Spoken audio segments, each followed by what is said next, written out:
Ist ja überhaupt was. Soll ich machen? Mach mal Kopf runter. Ui. Geht's wieder los? Ich glaube, das ist ein Weltrekord, nee, ne? Ach, auf keinen Fall. Der kommt eh nicht.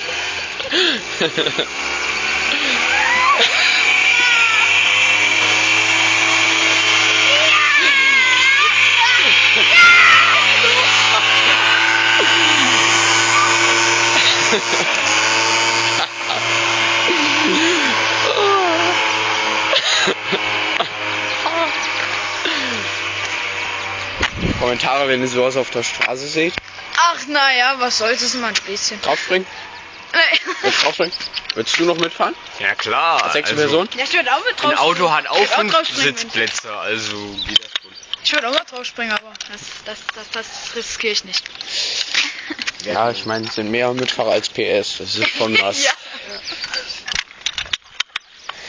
Wir sehen hier 5 dicke Menschen mit stolzen 3 PS gegen Einbahnstraße fahren. Ich glaube, die haben sich hingelegt und ich kann es wieder nicht sehen. Verdammt. Ich glaube, die kommen jetzt unten wieder.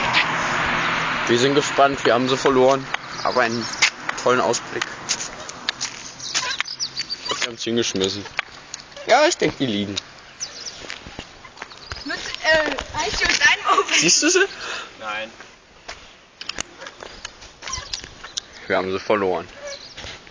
Scheiße! So, dann wollen wir jetzt warten, bis das Video nicht mehr kann. Das ist dann eine Stunde oder wollen wir warten, bis sie wiederkommen? Los, komm, guck mal. Das suchen wir mal.